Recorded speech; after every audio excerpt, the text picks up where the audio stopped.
आपका खैर मकदम। मैं हूँ रहीम रिजवान, एग्जीक्यूटिव एडिटर KNS, जहाँ जम्मू कश्मीर बैंक एक बहुत बड़ा इदारा वादी के पढ़े लिखे बेरोजगार नौजवानों को माली इमदाद करके रोजगार के मौके फराहम करता है।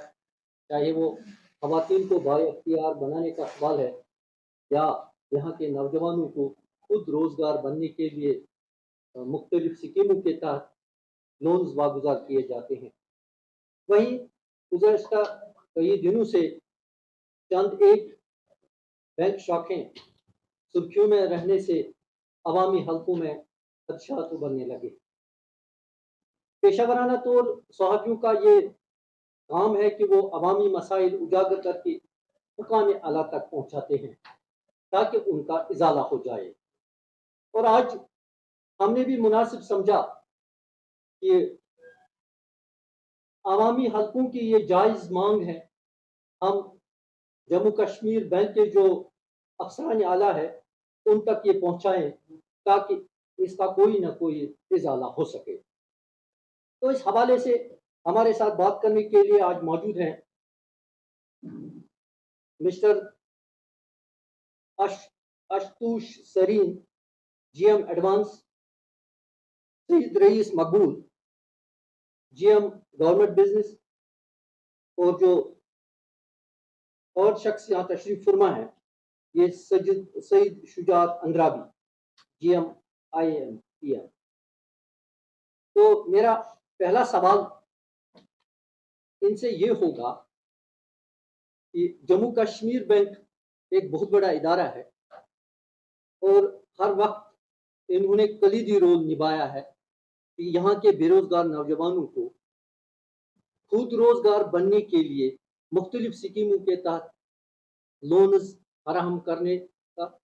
और इस हवाले से आज भी बहुत सारे नौजवान हैं जो अपने और अपने अहल खाना के लिए बेहतरीन तरीके से रोजी रोटी कमाते हैं। लेकिन गुज़श्ता कई दिनों से चंद एक शाखें जो हैं जम्मू कश्मीर बैंक की वो सुर्खियों में रही है और बहुत सारे इल्ज़ाम आयद किए जाते हैं जम्मू कश्मीर बैंक पे, क्योंकि जो आपकी टीमें हैं जब वो ज़मीनी सतह पर बाहर जाते हैं लोन रिकवर करने के लिए, जो रिकवरी टीमें जो आपकी हैं, तो उस वक्त वो प्रॉपर्टीज जो लोगों की हैं वो जब्त की जाती हैं, दुकानें जब्त की जाती हैं और उनके बाकी जो एसेट्स हैं वो जब्त किए जाते हैं, जिससे उनकी माली हालत बिगड़ती हैं और लोग मुतासिर हो रहे हैं। तो क्या कहना चाहते हैं आप? देखिए पहले तो मैं आपका शुक्रगुज़ार हूँ कि आप हमारे पास आए और एटलीस्ट आपने ये ज़हमत की कि बैंक का जो रिस्पॉन्स है इन इल्ज़ामात के तई, वो आपने जानने की कोशिश करी। जी। क्योंकि यहाँ पे एक नैरेटिव बना है और एक एकतरफ़ा एक एक एक नैरेटिव बना है, एक बात फैलाई जा रही है कि बैंक हमारे साथ बहुत ज़्यादती कर रहा है, रिकवरी में परेशान हो रहे हैं लोग। लेकिन ये हमारा फ़रीज़ा है कि हम अपने ग्राहकों का जो पैसा हमारे पास एज़ अ डिपॉज़िट आता है, उसकी हिफ़ाज़त करें। जी। जिसे कहते हैं कि we are custodians of public money. हम अवामी जो पैसे हैं, जो हमारे पास एक विधवा, एक छोटा बच्चा या कोई बुज़ुर्ग हमारे पास पैसे रखता है, वो चाहे बड़ा हो, चाहे छोटा हो, उसकी हिफ़ाज़त करना हमारा फ़र्ज़ है, क्योंकि यही पैसा हम आगे लगा के एक एडवांस देते हैं, एक लोन के ज़रिए में से आवाम तक पहुँचाते हैं ताकि वो अपना एक कारोबार शुरू कर सकें और अपना रोज़ी भी कमाएँ उससे और हमारा पैसा सूद समेत जो हमारा कॉन्ट्रैक्ट है उसके हिसाब से वापस दे पाएँ। तो ये कॉन्ट्रैक्चुअल ऑब्लिगेशन होती है, हम किसी को लोन देने के लिए फ़ोर्स तो नहीं करते। जी। सब अपनी मर्ज़ी से जब कोई एक प्रपोज़ल लेके आते हैं, कोई आइडिया बिज़नेस आइडिया लेके आते हैं, हम उसको फंड करते हैं, सपोर्ट करते हैं। तो उसमें हमारा एक कॉन्ट्रैक्ट होता है कि वो कितनी देर में वो पैसा वापस करेंगे और जब वो पैसा वापस नहीं आता, तो हमारी दिक्कत शुरू हो जाती है। क्योंकि एक तो आरबीआई की नॉर्म्स के हिसाब से अगर कोई अकाउंट 90 दिन तक अपना इंटरेस्ट और प्रिंसिपल असल और सूद वापस ना दे, वो एनपीए हो जाता है हमारे हिसाब से। एनपीए ये होता है कि हमें उसके अगेंस्ट जो हमने कमाया हुआ प्रॉफिट है बाकी लोन से, उसके एवज हमें एक प्रोविजन क्रिएट करना पड़ता है, उसके लिए अलग रखना पड़ता है वो पैसा, और असलन जो उसकी कमाई होनी थी वो भी नहीं हमसे हो पाती। तो ये दोधारी तलवार बैंक पे चलती है। ये दोधारी तलवार चलने से बैंक का बहुत ही नुकसान हो जाता है। आज की डेट में हमारे जो लोन्स हैं, अगर हम उनकी रिकवरी ना कर पाएँ तो बैंक का दिवालिया भी निकल सकता है। ऐसी भी सिचुएशन आ सकती है।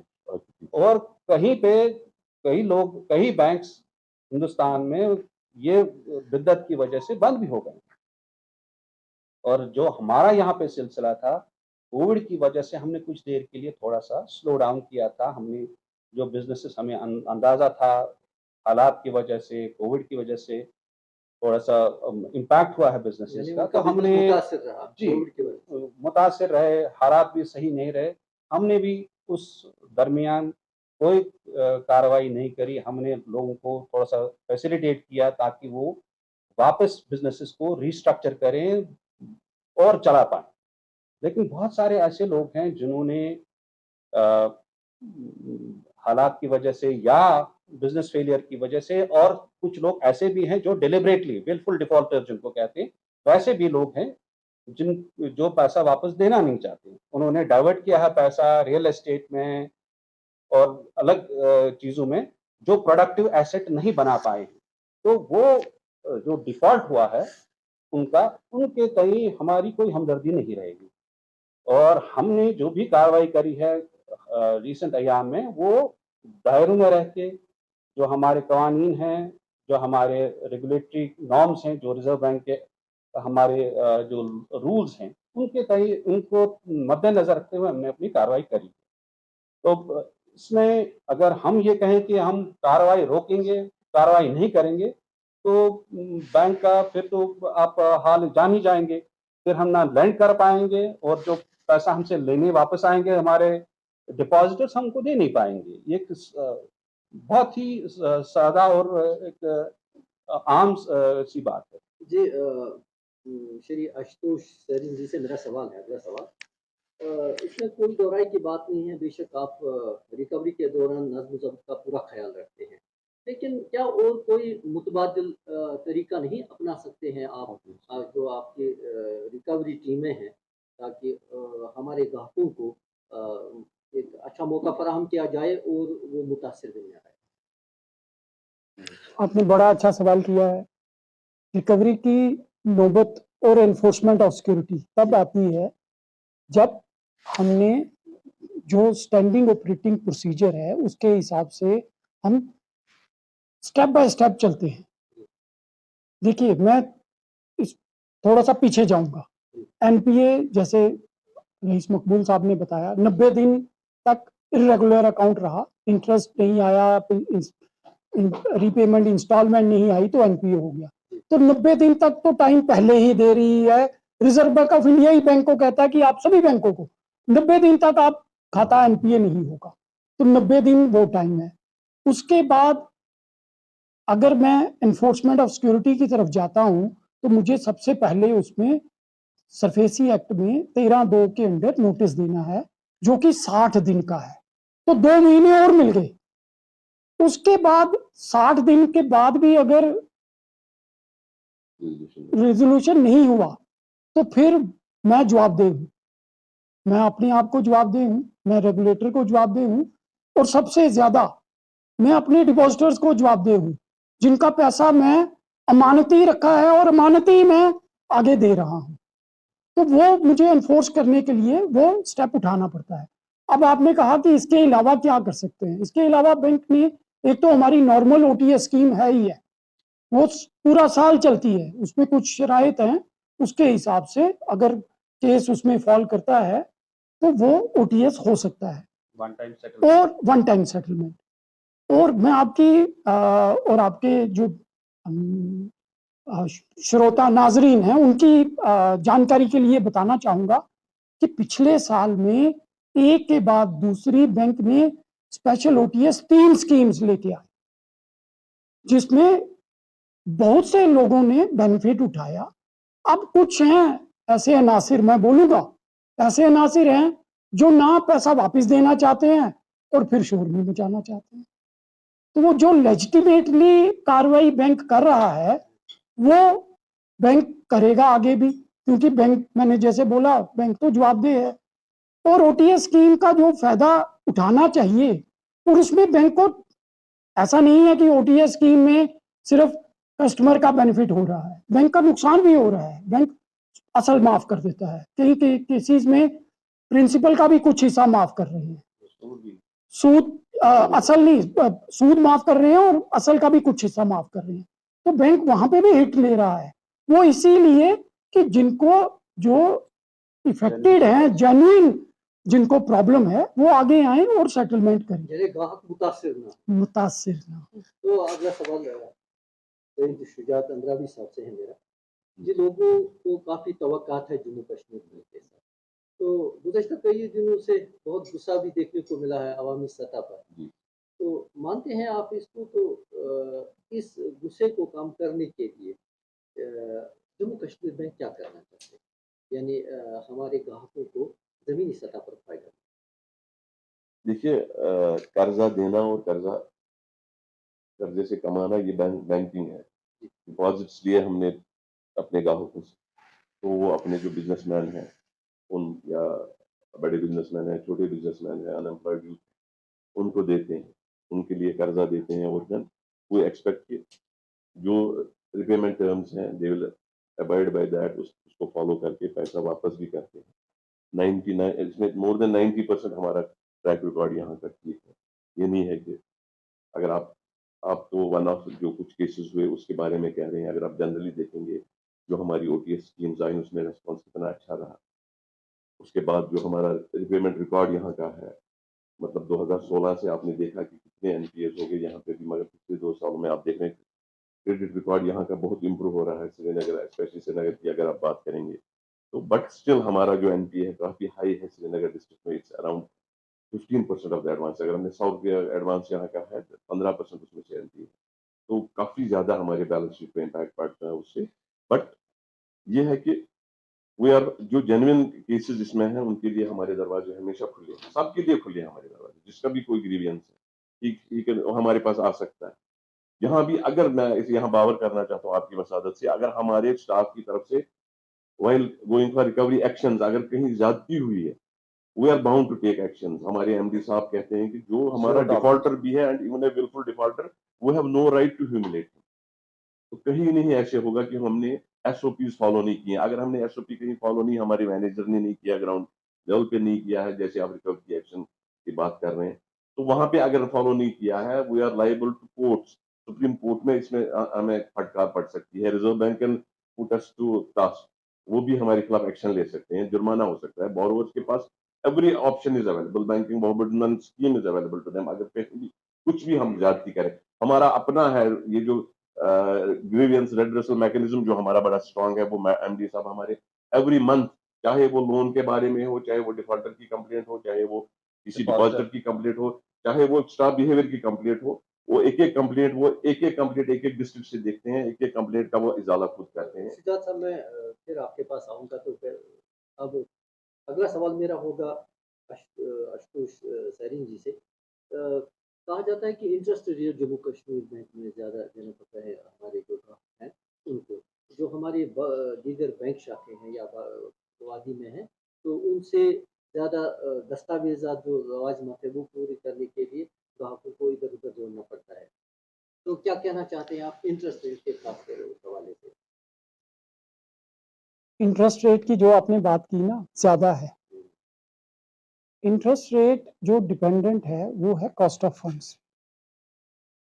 तो कॉस्ट ऑफ फंड्स मेरा जो है वो ज्यादा क्यों मुझे पड़ता है, जो रूट कॉज है उसका वो है एनपीएस। जैसे अभी शुजात अंद्राबी साहब ने बात की, 15% एनपीए, 100 रुपए में से 15%, जिसपे मैं इनकम कमा ही नहीं रहा हूं, और उल्टा जेब में से जो दूसरे दीगर एडवांसेस हैं उनमें से जो कमाया है उनमें से मुझे प्रोविजनिंग करनी है, और ये प्रोविजनिंग जो है वो वन टाइम नहीं है, ये हर साल बढ़ती है। जितना पुराना एनपीए उतनी ज्यादा प्रोविजनिंग। और एक टाइम ऐसा आता है 4 साल के एनपीए पे 100 रुपए का एडवांस, 100 रुपए प्रोविजनिंग, चाहे उसमें सिक्योरिटी 600 रुपए की है। तो मुझे जो कॉस्ट ऑफ फंड्स है उसको नजर में रखते हुए मेरा जो रेट ऑफ इंटरेस्ट है वो लगता है ज्यादा है एक। हालांकि ये एक मिसनॉमर है, मैं इसको इस तरह से बोलूंगा कि हमारा रेट ज्यादा है। अभी अगर आप की यादाश्त ज्यादा मैं पुरानी बात नहीं है, दिसंबर महीने में across the board business community के लिए 0.5% रेट ऑफ इंटरेस्ट बैंक ने कम किया। और जो अनएम्प्लॉयड यूथ है, गवर्नमेंट स्पॉन्सर्ड केसेस में जिनको बैंक सहायता करता है, वहां पे 1% कम किया। और उसके साथ मैं एक बात और बोलना चाहूंगा कि जो रेट ऑफ इंटरेस्ट है ना, वो आपकी क्रेडिट बिहेवियर पे भी डिपेंड करता है, आपकी क्रेडिट रेटिंग पे भी डिपेंड करता है, आपकी सिबिल रेटिंग क्या है, आपकी इंटरनल एक्सटर्नल रेटिंग क्या है। हमारा जो रेटिंग इंटरेस्ट रेट है, 15 लाख से ऊपर का कोई भी जो लोन है वो इंटरनल रेटिंग एक मॉड्यूल है, उसके हिसाब से फिक्स होता है। तो अगर आपका रीपेमेंट ट्रैक रिकॉर्ड अच्छा नहीं है तो आपकी रेटिंग खराब आएगी और उसमें फिर मुझे रिस्क प्रीमियम ज्यादा ऐड करना है। उसके कारण मुझे रेट ऑफ इंटरेस्ट जो है वो ज्यादा लगाना पड़ेगा और मेरे ग्राहकों को लगता है कि मेरा रेट ज्यादा है, जबकि वो उनकी अपनी ही कोताही है। कोताही है। तो मैं दोबारा सही रईस मसूद साहब से पूछना चाहता हूँ कि आपका गुज़िश्ता 2 वर्षों से आपका ज़्यादा फोकस रहा जो एनपीए अकाउंट है, उनको रिकवर करने में हमें नुमायाँ कमी देखने को मिली। तो क्या कहना चाहते हैं अपने व्यूअर्स को आप इस हवाले से? देखिए हमारा जो बैंकिंग का जो शोबा है उसमें हर सतह पे काम किया जाता है। डिपॉजिट मोबिलाइजेशन हो, यानी डिपॉजिट गार्नर करना, या आप एडवांसेस करें, तो एक एसेंशियल जो अभी सेरीन साहब ने भी बताया कि जो लोन हम देते हैं अगर वो अपने टाइम पे पैसा न दे, हमें दो-धारी तलवार हम पे चलती है, तो हमें रिकवरी का एक जो सिलसिला है वो चलाना पड़ता है। और जो हमारे आपको पर याद होगा कि हमारा तो 1600 करोड़ के करीब लॉस हुआ था कुछ साल पहले। तो लॉस होना एक बैंक के लिए एक बहुत परेशानीपूर्ण चैलेंज है और बात है, और हमको इस लॉस में से निकलने के लिए बहुत सारे तदाबीर करने पड़े, खर्चे कम करने पड़े, बिज़नेस मोबिलाइज़ करना पड़ा। और सबसे बड़ी बात है कि जो हमारे पैसे बंद पड़े हैं इन एनपीए अकाउंट्स में, उनमें हमने रिकवरी करनी ही करनी थी, क्योंकि फिर हालात भी थोड़े से बिगड़ गए, कोविड भी रहा। जो ये सिलसिला था जो हमारा रूटीन में रिकवरी का था, वो थोड़ा-सा थम गया था, हमने रोका था। लेकिन उसको तो फिर चलाना पड़ा, क्योंकि हालात ठीक हैं। पिछले 2 ढाई साल से तो मुझे लगता है कि बहुत नॉर्मल बिज़नेस चल रहा है, और नॉर्मल बिज़नेस में हमें एक्सपेक्ट है कि नॉर्मल रिकवरी भी आनी चाहिए। और जहाँ पे रिकवरी नहीं आती है, हमने पहला ये जो सिलसिला शुरू किया था कि हमने ऑफ़र की थी बोरोवर्स को कि वो रिस्ट्रक्चर कराएँ, यानी अपने खाते दोबारा शुरू करें। जी, जो रईस साहब ने कहा, इसको मैं थोड़ा आगे ले जाना चाहता हूँ। देखिए, लास्ट ईयर जो 2022-23 था माली साल की शुरुआत में हमारा एनपीए था पूरे बैंक का 11,117 करोड़। तो जो ये क्लोज हुआ 31 मार्च 2023 पे 23 पे जो ये माली साल क्लोज हुआ 31 मार्च 2023 पे, तो ये नीचे आया 9,666 करोड़ पे। दैट मीन्स कि इसमें कोई 1,500 करोड़ का रिडक्शन हुआ। मतलब हमारे जो एनपीएस थे उसमें से हमें पैसा वापस लेना, उनको नेट रिकवरी आई हमारे पास। तो इससे क्या हुआ, इसमें से मेजर पोर्शन जो है वो हमारे rest of India, Delhi and Mumbai zone से है। 1,700 करोड़ वहां से रिकवरी आई। जो हमारा जेएंडके एंड लद्दाख है, वहां पे एनपीए बढ़ गया 250 करोड़। तो थोड़ा सा हमने वहां बढ़ गया। जैसे होता था पहले वो ट्रेंड रिवर्स हो गई। मैं आपको कहा कि क्रेडिट बिहेवियर यहाँ का भी ठीक हो गया, जो ट्रेंड पहले होती थी वो रिवर्स हो गई, बट स्टिल यहाँ पे अभी ग्रे एरियाज है। तो इसका क्या असर पड़ा, देखिए मैं कहूंगा आपको 2016 से हमने कोई डिविडेंड ही नहीं दिया, क्योंकि हमारे एनपीएस बढ़ गए। हमने लॉसेस इनकर की। ये सवाल मैं आपको पूछने अभी जा रहा था। कोई डिविडेंड हमने नहीं दिया आज तक। आपने लास्ट ईयर में हमने एनपीएस में रिकवरी की, हमारा प्रॉफिट आपने देखा बढ़ गया। तो हम बहुत बहुत पहला स्टेप जो हमारे बोर्ड ऑफ डायरेक्टर्स ने दिया, हमारी बैंक ने दिया, हमने डिविडेंड डिक्लेयर किया 50% every share holder will get 50% of the face value of the share, उसको डिविडेंड मिलेगा। दूसरा, हमारा बैंक फोर फ्रंट में होता था, J&K स्टेट, पहले स्टेट आप कहेंगे बोथ ड्यूटीज में, अंडर CSR एक्टिविटीज। जब हमारा प्रॉफिट ही नहीं रहा, उसमें क्या करते थे हम? हेल्थ केयर में करते थे, एजुकेशन में करते थे, स्पेशली एबल्ड चिल्ड्रन हमारे थे, डिस्ट्रीब्यूट थे, जो अपकमिंग हमारे पार्क्स बनाई, नए स्पोर्ट्समैन थे या सारे थे जो यहाँ पे उभरते हुए स्टूडेंट्स थे, उनको हम स्पॉन्सर करते थे। वो हम कर नहीं पाए, मगर इंशाल्लाह इस साल से हमारे जो MD साहब हैं, is very eager on this. अगर आपने कल ही सुना होगा, वो कल BPS स्कूल में भी गए थे, आपने न्यूज कैरी की है, वहां पे वो कैसे बच्चों को कैसे एनकरेज कर रहे हैं। तो हम CSR भी करेंगे, हम डिविडेंड भी देंगे, 50% नहीं, इंशाल्लाह हम 500% देंगे अपने शेयर होल्डर्स को। बट इंशाल्लाह थोड़ा सा हमें ताउन चाहिए, जो हमारे स्टेक होल्डर, ये इन्हीं का पैसा है, जो इन्हीं के, किसी भाई का पैसा है, किसी बहन का पैसा है, किसी बुजुर्ग का पैसा है, किसी पेंशनर का पैसा है। एक एक पैसा करके जो ये घर में जो ये जो शाल माफी करते हैं, उनका पैसा है, डिपॉजिट्स उनके हैं, हम लोगों को देते हैं, हम अमानतदार हैं बीच में। तो हमने किसी डिपॉजिटर को खुदा न खासा आज तक ये नहीं कहा कि NPA हम मेरा है, आपका पैसा NPA वाला ले गया, हम आपका इंटरेस्ट नहीं देंगे, हम आपका असल जर नहीं देंगे।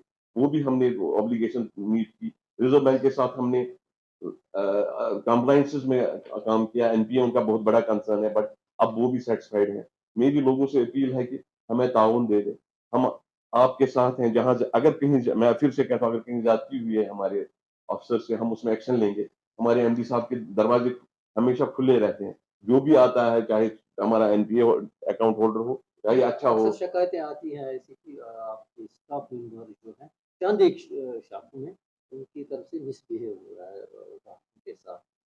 मैं ये भी आपकी वसादत से, हम अपने मोअज़्ज़ज़ ग्राहक जो हमारे हैं, जो हमारे मतलब कॉर्नर स्टोन है, हमारी हमारी फाउंडेशन ये है। अगर हमारे ये डिपॉजिटर्स नहीं होंगे, छोटे डिपॉजिटर्स नहीं होंगे, जो ये दिन में मजदूरी करता है, नरेगा वाला है, या कोई किसान, PM किसान में जिसके पास पैसा है, जो हमारे पास है, तो वही एक एक पैसा हमारी स्ट्रेंथ है। उनको ये बावर करना चाहता हूँ, जहां भी कहीं उनको शिकायत हो स्टाफ के अगेंस्ट, वो हमारी नोट्स में लाइए। तो आप तो यहाँ आने की जरूरत नहीं है, दरखास्त देने की जरूरत नहीं है, मेल के थ्रू, फोन के थ्रू, जहां भी आपको लगा कि हमारे साथ जाती हुई, हमारी नोट्स में लाइए। हम उस शिकायत का इजाला करेंगे, हम उसकी तह तक जाएंगे। तो जहां मिसबिहेवियर बातों में है, इसके अलावा अगर कहीं कोई ऐसा भी आपको लगे कि कहीं डिले होता है, कहीं लोन नहीं देते हैं, कहीं लेतोलाल होता है हमारे स्टाफ की तरफ से, दे आर अकाउंटेबल। और हमने एक्शंस ली हैं, MD साहब ने एक्शंस ली हैं, क्योंकि देयर इज जीरो, हम कहेंगे zero tolerance for staff misbehaviour with the clients. शुक्रिया आपका, बहुत बहुत तीनों हजरात का शुक्रिया, मिस्टर आशुतोष सैनी जी, सईद रवीश मकबूल साहब और सईद शुजात अंद्राबी साहब, KNS के साथ बात करने के लिए शुक्रिया बहुत बहुत।